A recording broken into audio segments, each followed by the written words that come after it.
우리 이 시간 함께 나눌 말씀은 시편 16편 1절에서 11절입니다. 시편 16편 1절에서 11절 구약 성경 812페이지에 있습니다.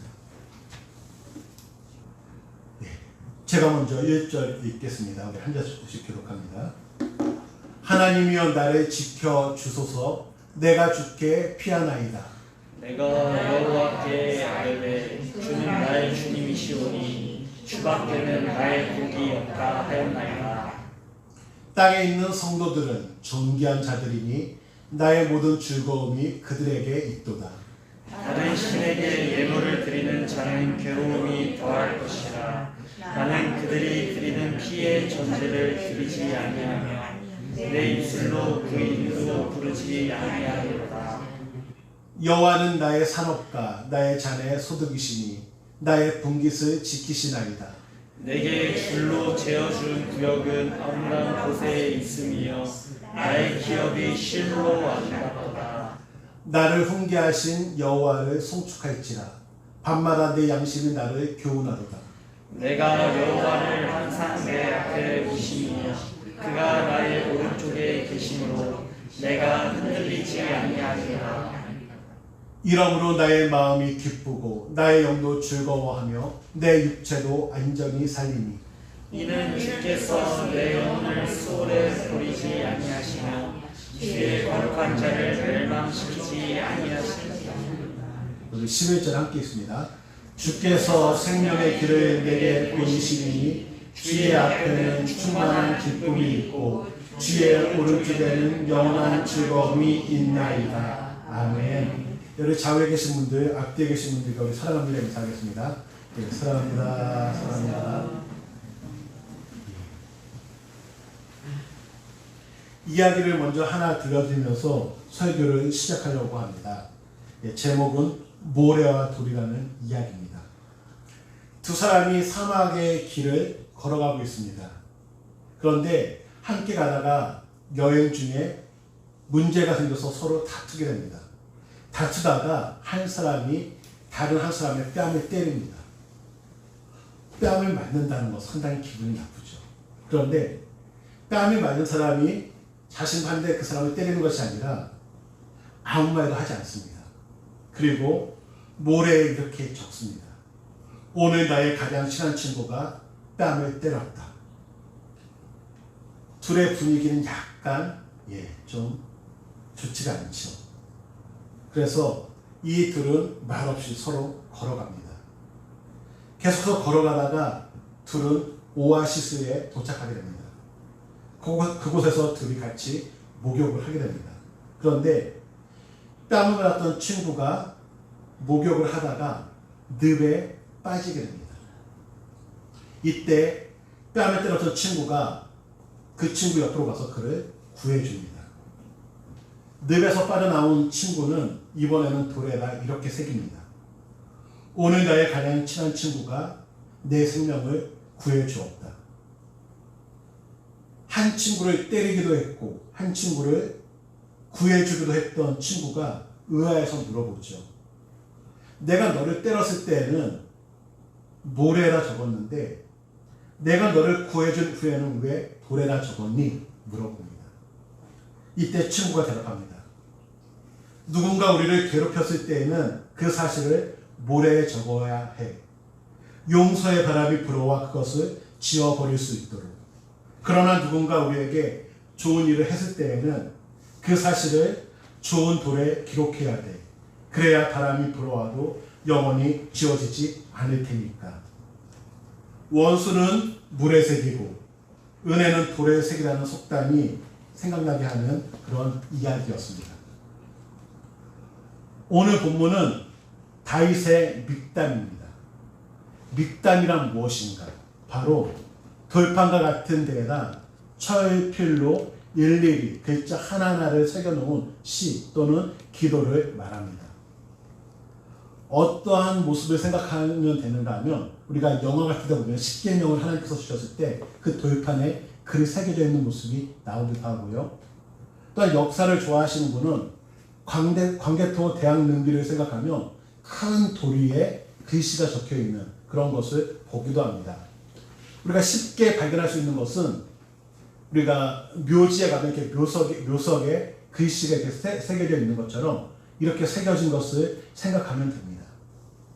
우리가 메모를 하지 않습니까? 기록을 할 때가 있습니다. 기록을 하는 이유가 뭘까 한번 생각해 보기 원합니다. 나는 왜 기록을 할까?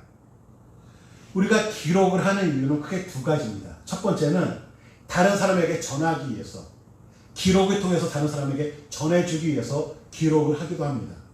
그리고 또 한 가지는 기억하기 위해서, 나의 기억을 돕기 위해서입니다. 우리의 머리가 끝까지 기억하지 못합니다. 그리고 시간이 지나면서 나의 기억력이 점점 약해진다는 것을 우리는 느끼게 됩니다. 그러니까 저도 가끔 기억이 안 날 때가 있습니다. 그래서 아이들이 아빠 오늘 어디 가기로 했잖아요. 그러면 아 그렇지 하면서 그제서야 기억이 나죠. 그러면 실수하지 않기 위해서 어떻게 되는가? 우리는 메모하면 됩니다. 기록하면 됩니다. 그런데 문제는 기록을 해놓고 어디다가 기록했는지를 또 기억하지 못한다는 것. 이것이 문제가 됩니다. 그래서 우리는 어디다가 기록해야 되냐면 잘 보이는 곳에다 기록해야 됩니다. 하나님도 하나님의 종들에게 어떻게 말씀하고 계신가 하면 하나님의 말씀이 달려가면서도 볼 수 있도록 크게 잘 보이는 곳에 기록하라고 말합니다. 그리고 우리 성도님들 잘 보이는 곳에 기록하기를 원합니다. 내 기억에는 한계가 있다는 것을 인정하시고 기록할 수 있는 그런 습관을 기르시기를 원합니다. 그렇다면 다윗이 오늘 본문을 돌판과 같은 곳에 기록한 이유가 무엇일까?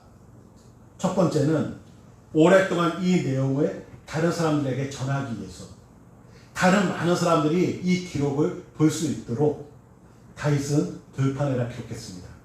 그리고 또 한 가지는 오랫동안 자신이 이 내용을 기억하기 위해서. 우리는 망각하게 됐죠. 그러다 보니까 기록하지 않으면 기억하지 못할 때가 있습니다. 그래서 다윗은 오랫동안 이것을 기억하기 위해서 기록합니다. 그렇다면 그가 어떠한 내용을 기록했는가? 본문의 내용을 살펴본다면 그는 자신이 만난 하나님에 대해서 기록하고 있습니다. 다윗이 기록한 하나님, 다윗이 만난 하나님은 어떠한 분인가? 첫 번째는 피난처가 되시는 하나님입니다.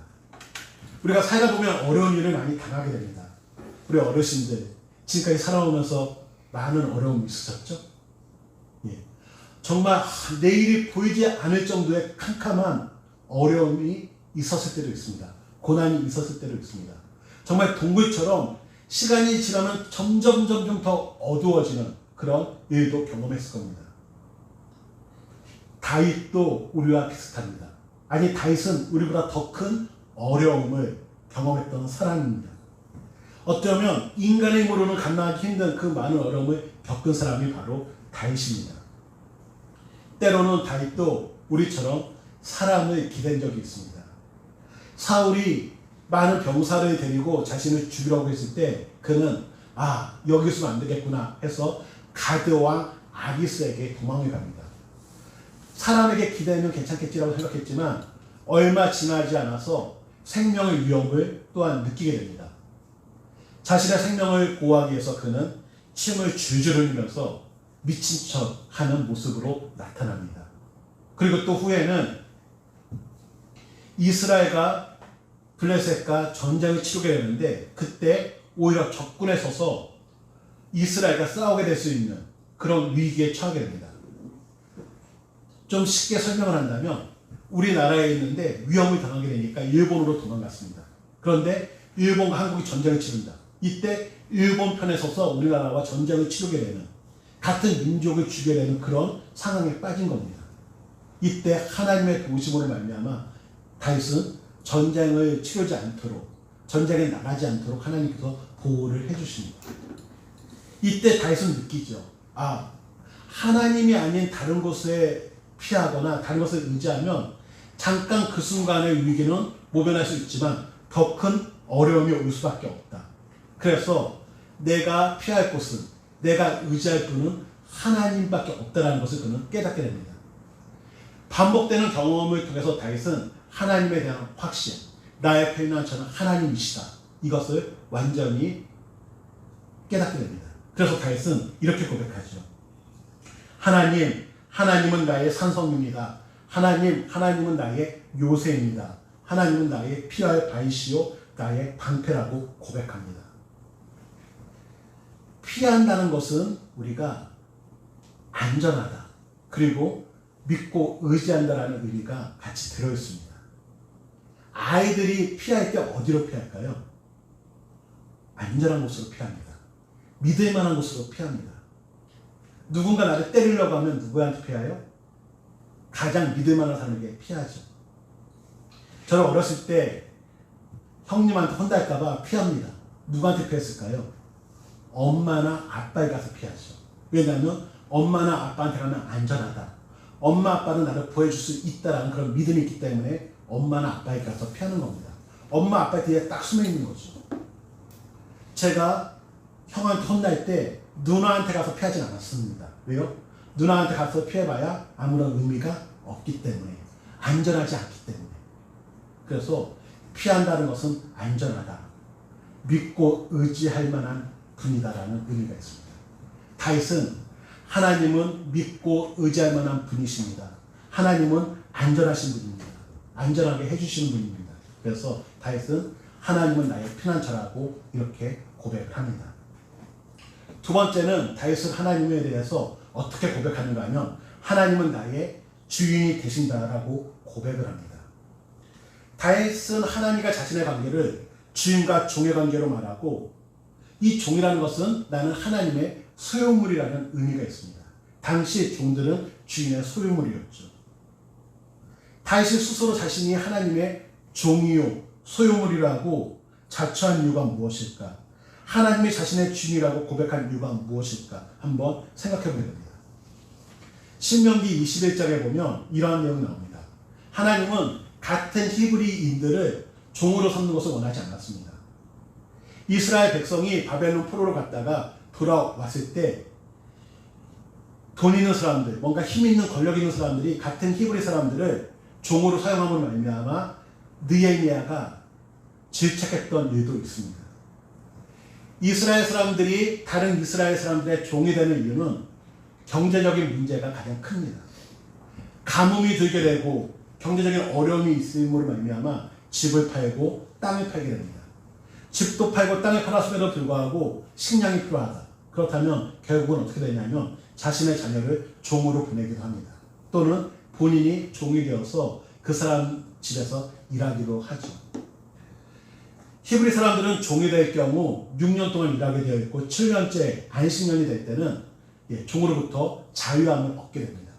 이때 주인은 그를 그냥 보내는 것이 아니라 그가 생활할 수 있는 그런 비용을 줌으로 내보냅니다. 만약에 그 주인이 그 6년 지난 후에 그냥 그를 내보내게 된다면 아무것도 없기 때문에 그는 또다시 빚질 수밖에 없고 종이 될 수밖에 없죠. 그러다 보니까 주인은 그를 6년 후에 내보낼 때 생활할 수 있는 비용을 줘서 내보내는 모습으로 나타납니다. 그런데 종이 나는 자유를 원하지 않는다.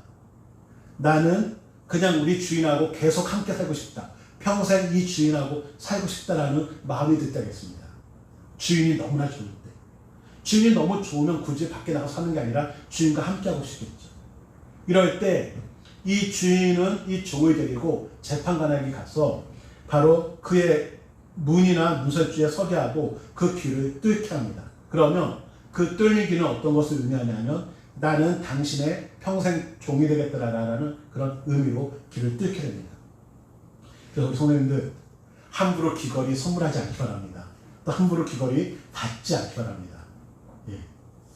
저는 저희 아내에게 조만간 귀걸이를 선물할까 합니다. 예. 그 이유는 알아서 생각하시기 바랍니다. 예.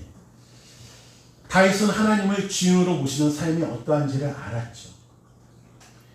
집을 나갔다가 이렇게 사는 것보다는 아버지의 집으로 돌아와서 품꾼의 하나로 사는 것이 더 좋다라고 생각하고 돌아왔던 둘째 아들처럼 다윗은 그 어떠한 곳에서 자유함을 누리는 것보다도 하나님 앞에서 사는 것이, 하나님의 종으로 사는 것이 행복하고 유익하고 안전하다는 것을 알았기 때문에 다윗은 하나님을 주인으로 모시고 삽니다. 하나님께서도 이러한 다윗의 삶을 책임져 주십니다. 그래서 다윗은 하나님은 나의 주인이십니다. 나의 주인 되시는 하나님이라고 고백하고 있습니다. 세 번째는 다윗은 하나님을 복이 되시는 하나님이라고 고백합니다. 여기서 말하는 복은 행복, 좋은 것, 구원을 의미합니다. 그래서 다윗은 오직 하나님만이 나의 행복이 되십니다. 오직 하나님만이 나의 구원이십니다. 오직 하나님만이 나의 좋은 것이 되신다라고 고백합니다. 성도는 거룩하게 구별된 자가 바로 성도입니다. 다윗은 거룩하게 구별된 자들을 존귀한 자들이라고 말합니다. 존귀하다는 것은 영광스러운 자들이라고 말하죠. 왜 거룩하게 구별된 성도들이 영광스러운 자들일까? 그 이유는 하나님께서 그들을 멸망하지 않도록 그리고 영원하고 충만한 기쁨을 누릴 수 있게 해주신다고 약속했기 때문입니다.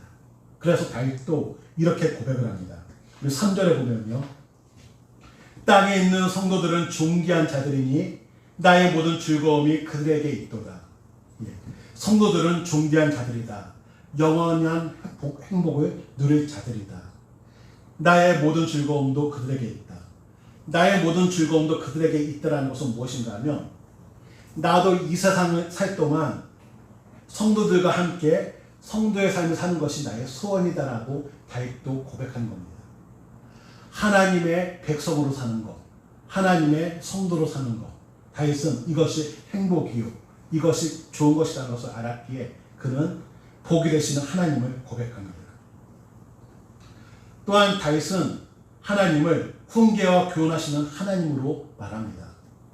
우리가 이 훈계, 교훈은 조언이나 당부, 교육을 말합니다. 일반적으로 우리는 조언이나 당부를 아무한테나 하지 않습니다. 나랑 연관성이 있는 사람 또는 내가 관심이 있는 사람에게 하죠.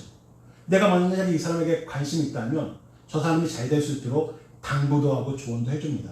그러나 전혀 상관이 없고 관심이 없다면 얘기를 안 하죠. 특히 조언은 안 합니다. 조언을 듣는 것을 좋아하는 사람들이 많지가 않기 때문에 굳이 조언을 안 하죠. 이 말은 하나님께서 다윗에게 관심이 있다는 것이고 다윗과 하나님은 연관성이 있다는 겁니다. 또한 다윗은 하나님께서 자신에게 하는 그런 조언을 귀담아 들었습니다. 그는 영적으로 민감하게 깨어 있었고 귀를 기울여서 그 훈계를 들었습니다. 그 조언에 대해서 기분 나빠하지 않았습니다. 우리가 우리 자녀들에게도 조언을 하며 자녀들이 감사합니다. 이렇게 좋은 말씀을 저에게 해주시네요. 이렇게 받아들이는 아이들 많지 않습니다. 정말 그런 아이들은 소수이고 대부분의 아이들이 또 우리 엄마 아빠 잔소리하네 이렇게 생각하죠. 직장에서도 상사가 조언을 해주면 그것을 마음에 새기고 하면 참 좋을 텐데 또 나 깨는구나 하면서 싫어하죠. 근데 이 다윗은 하나님의 말씀에 귀를 기울이고 기분 나쁘게 생각한 것이 아니라 오히려 감사하면서 그 소리를 경청하는 모습으로 나타납니다. 밤마다 그는 하나님의 말씀을 묵상하면서 자신을 성찰하는 시간을 가졌습니다. 다윗의 그 아름다운 모습이 무엇인가 하면 밤마다 자신을 돌아보면서 하나님께서 주시는 음성에 귀를 기울이는 모습. 성공했던 사람들의 공통점 중에 하나가 무엇인가 하면 일기를 쓴다라는 내용이 나와 있습니다. 하루를 돌아보면서 내가 잘못한 것이 무엇인가 반성하는 사람, 내가 해야 될 일이 무엇인가를 점검하는 사람, 이러한 사람들은 성공할 수 있는 확률이 더 높다는 겁니다. 다윗은 하루를 점검하면서 반성을 하고 자신의 모습을 점검하는 이런 모습들이 있었습니다. 이러한 모습이 있었기 때문에 어떠한 모습이 나오는가 하면 본인이 넘어질 때가 있었죠. 우리아의 아내 바세바를 성추행이라고 해야 할까요? 추행했던 그런 모습이 나타납니다. 이럴 때 나단이라는 선지자가 와서 다윗의 잘못을 지적합니다. 본인은 왕이죠. 이름 없는 선지자가 와서 자신을 책망할 때, 자신의 잘못을 지적할 때 바로 병사를 통해서 그를 처형시킬 수 있는데 다윗은 그 이름 없는 선지자의 말을 하나님의 말씀으로 듣는 모습으로 나타납니다. 그리고 바로 회개 자리로 나아가죠. 밤마다 점검하는 그 모습이 한 사람의 말을 하나님의 음성으로 듣는 그런 지혜를 발휘하게 만듭니다. 이후에는 압살롬, 자신의 아들인 압살롬의 반란으로 인해서 도망자 신세가 됩니다. 이때 시므이가 막 조롱을 하죠. 이 조롱을 들었을 때 그의 부하들이 말합니다. 저 개만도 못한 시므이 우리가 처단하고 오겠습니다. 이때 다윗은 말하죠. 하나님께서 그에게 허락하지 않았더라면 어떻게 저가 그런 말을 할 수 있겠는가. 그냥 내버려 둬라. 오히려 그 말을 통해서 하나님께서 나를 긍휼히 여기시기를 원한다라고 고백을 합니다. 다윗은 사건 하나를 의미 없이 보는 것이 아니라 그것을 통하여 하나님이 나에게 원하시는 것이 무엇인가를 점검하는 모습. 그래서 하나님의 말씀에 빠르게 반응할 수 있었던 모습이 다윗에게는 나타났습니다. 그래서 다윗은 이렇게 고백하죠. 자신이 올바른 길로 갈 수 있도록 도와주신 그 하나님, 자신에게 교훈하시는 하나님을 고백하는 모습으로 나타납니다.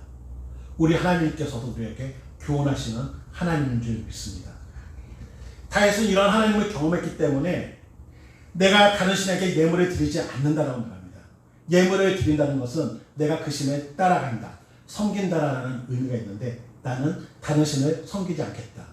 나는 오직 하나님만을 섬기고 하나님에게서 떠나지 않고 영원히 하나님 집에 거하겠다라는 결단의 고백을 다윗은 합니다. 혹시 이 일을 뽑아보신 적 있나요? 이 일을? 예. 저도 저희 아이들 일을 뽑아준 적이 있습니다. 일을 뽑을 때 바로 뽑는 것이 아니라 앞뒤로 계속 흔들어 줍니다. 막 흔들다 보면 어느 순간 딱 뽑히게 되죠. 그래서 무엇인가를 뽑으려면 흔들어야 됩니다. 다윗은 참 많은 고난을 당했습니다. 이때 다윗으로 하여금 의심하도록 만드는 무리들과 사람들이 있었죠. 그 사람들과 그 무리들은 다윗을 흔드는 겁니다. 다윗의 믿음을 흔들죠. 그래서 사람들이 다윗에게 와서 하나님에 대해, 하나님의 사랑에 대해서 의심하도록 만듭니다. 어떤 사람들은 와서 하나님이 없다. 하나님이 계시다면 너가 왜 이런 어려움을 당해야 되냐 하면서 하나님이 없다라고 말합니다. 어떤 사람은 하나님이 너를 사랑하지 않는다. 너는 하나님께 저주를 받았다. 하나님께서 너를 권하지 못한다라고 말합니다. 또한 하나님께 그게 다윗이 피했을 때 왜 거기로 피하냐? 산이나 요새로 피해야지. 너는 지금 잘못된 결정을 하고 있다라고 하면서 계속해서 다윗을 흔들죠. 그럼에도 불구하고 다윗은 흔들리지 아니합니다. 끝까지 그의 믿음을 지키는 모습으로 나타납니다. 그가 그의 믿음을 끝까지 지킬 수 있었던 이유가 무엇인가? 8절에 보면 이렇게 기록이 되어 있습니다. 내가 여호와를 항상 내 앞에 모시며 그가 나의 오른쪽에 계심으로 내가 흔들리지 아니하리로다. 다윗이 고난과 역경 중에서도 정말 절망할 수 있는 그 상황에서도 절망하지 않고 그 믿음을 지킬 수 있었던 것은 항상 하나님 앞에 서 있었기 때문에, 하나님을 항상 자신 앞에 모셨기 때문이라고 얘기합니다. 늘 하나님이 내 앞에 있다. 늘 하나님께 물어보는 삶, 늘 하나님을 의식하고 살아가는 삶, 그 삶이 그의 믿음을 지킬 수 있도록 도와줬습니다. 이러한 모습은 우리가 잘 아는 요셉에게서도 나타나죠. 요셉이 보디발 장군의 총무도 있었을 때 그의 아내, 보디발 장군의 아내가 와서 얘기합니다. 보는 사람 없다. 아무도 없다. 그러면서 유혹을 하죠. 이때 요셉은 말합니다. 하나님 앞에서 내가 범죄할 수 없다라고 말합니다. 이 요셉도 늘 하나님 앞에 내가 서 있다. 하나님이 늘 내 앞에 있다라는 것을 인식하며 살았습니다. 그래서 그는 믿음이 흔들리지 않고 그의 믿음을 지킬 수 있었습니다. 우리 성도님들, 우리에게 있어서 믿음이 흔들리는 이유가 무엇인가 한번 생각해 보기 원합니다. 지금 나는 하나님이 내 앞에 계시다. 또한 내가 하나님 앞에 서 있다라는 그런 믿음이 있는가 한번 생각해 보기 원합니다. 우리의 믿음이 흔들리지 않기 위해서 우리에게 필요한 것이 무엇인가? 저는 두 가지를 말씀하고 싶습니다. 첫 번째는 기록하라라고 말씀하고 싶습니다. 지금까지 우리가 살아오면서 어려움이 있었습니다. 정말 동굴과 같이 더 가면 갈수록 점점 더 어두워지는 그런 상황을 경험했던 적도 있습니다. 하지만 시간이 지난 지금 돌아보면요, 그 어려운 상황을 하나님께서 이겨내게 하셨고 그 문제를 해결해 주셨죠. 그 당시에 그 문제를 해결해 주신 하나님께 찬양하면서 내가 영원히 하나님만을 섬기겠습니다, 하나님만을 따르겠다라고 고백했지만 어느 순간 그것은 당연시되고 또 다른 어려움으로 인하여 낙심할 때도 많죠. 그래서 우리에게 필요한 것은 바로 기록입니다. 이 다윗도 하나님이 자신을 도와주신 것에 대해서 기록합니다. 기록하고 마음에 새기면서 힘들고 어려울 때마다 그 하나님을 보는 겁니다. 우리 성도님들, 지금까지 나를 인도해 주신 하나님, 구덩이에서 나를 끄집어 주신 하나님이 계시다면 그 하나님을 기억하면서 기록하기 원합니다. 그리고 그 하나님을 늘 보면서 점검하는 은혜가 있기를 원합니다.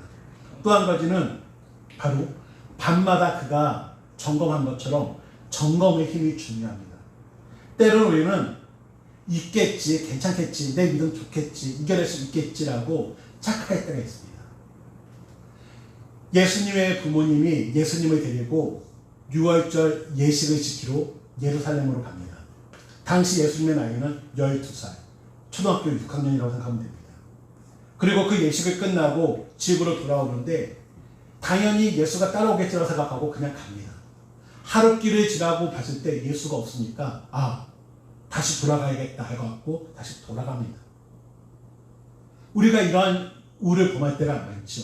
점검하고 갔으면 하루길을 돌아갈 필요가 없는데 있겠지, 괜찮겠지라고 갔다가 돌이킬 때가 많습니다. 그래서 중요한 것이 바로 점검입니다. 우리 성도님들, 믿음에 대하여 기록하기를 원합니다. 점검하기를 원합니다. 하나님의 은혜를 기록하고 하나님의 말씀을 통하여 우리의 모습을 점검하기를 주님의 이름으로 축원드립니다. 어떻게 보면 우리가 파도를 칠 때 등대는 땅속 깊이 뿌리를 박아놨기 때문에 흔들리지 않습니다. 그러나 뿌리가 박혀 있지 않는 많은 물건들은 이리저리 흔들릴 수밖에 없습니다. 그러기 우리 성도님들, 믿음의 뿌리를 내려야 됩니다. 때로는 우리가 이 믿음의 뿌리를 상황에 내릴 때가 있습니다. 상황에 뿌리를 내리다 보면 내가 원하는 상황일 때는 믿음이 좋은 것 같습니다. 그러나 내가 원하지 않는 상황이 오면 그 믿음은 무너지게 됩니다. 우리가 믿음의 뿌리를 어디에 내려야 되는가? 하나님께, 하나님의 말씀에 우리가 믿음의 뿌리를 내려야 할 줄 믿습니다.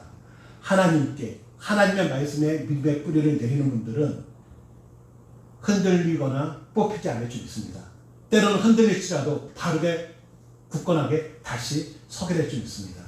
그러기 성도님들, 하나님에게 믿음의 뿌리를 내리시고 하나님께서 하신 그 은혜를 기록하면서 마음에 새기시고 밤마다 말씀을 점검하면서 내 모습을 돌아볼 수 있는 그러한 시간들을 가지시기를 주님의 이름으로 축원을 드립니다.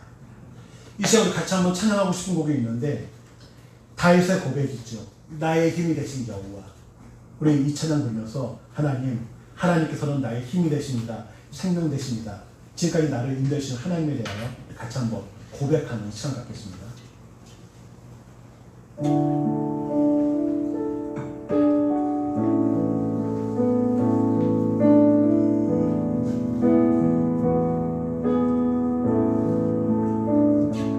나의 힘이 되신 여호와여,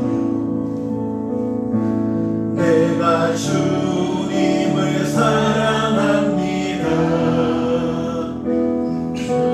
나의 반석이시며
내가 따르리라.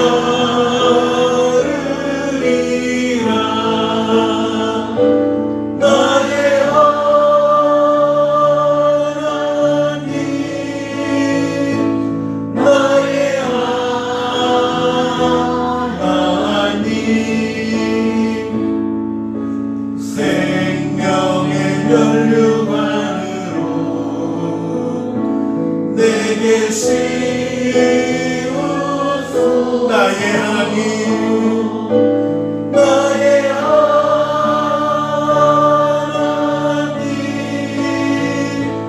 나의 하나님, 그는 나의 여호와, 나의 구, 나의 하나님, 나의 하나님, 나의 하나님,